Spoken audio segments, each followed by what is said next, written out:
नमस्कार, जय जगन्नाथ, जय मां शारदा।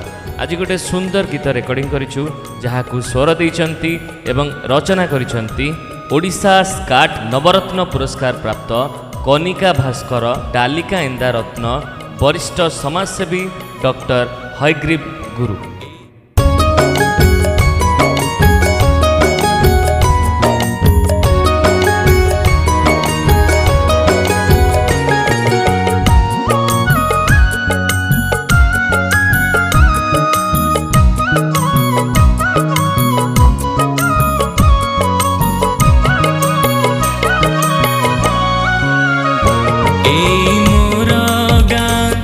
सुंदर दूरे रही भूली हुए ना, दूरे रही भूली हुए ना। ए मोर गाँ की सुंदर दूरे रही भूली हुए ना। से धूली खेला पिला दिन बेड़ा, से धूली खेला पिला दिन बेड़ा मने पड़ी दिए जातना, मने पड़ी दिए जातना। ए मोर गाँ की सुंदर दूरे रही भूली हुए ना, दूरे रही भूली हुए ना।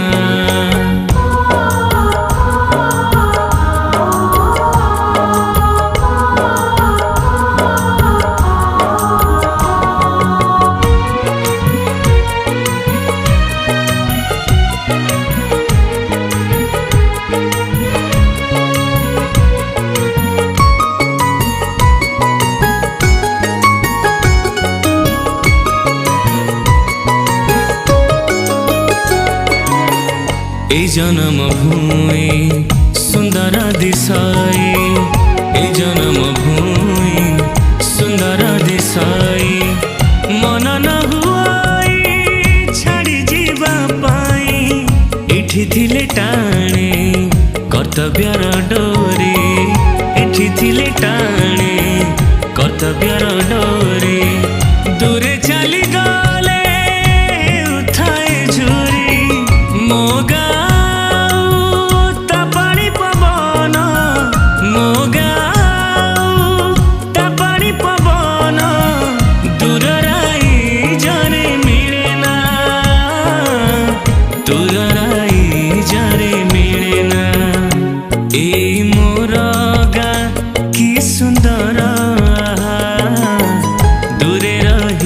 भूली हुए ना,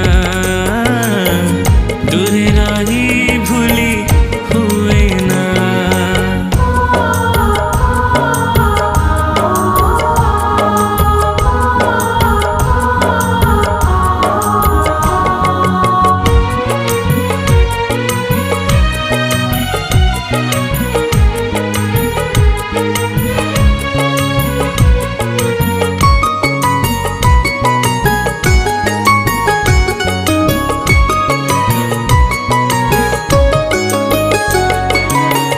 माटी ठारे ऋणी सदा रही गले, माटी ठारे ऋणी सदा रही गले। ए महत ऋण न पाइली भूली, लुहरे धोइले रकते पोछिले, लुहरे धोइले रकते पोछिले। उणा हेउ नाही जेते अबा कले, सपने सपने हाथ ठारी ताकू, सपने सपने हाथ ठारी ताकू। चाहुथिले आसी पारे ना, चाहुथिले आसी पारे ना।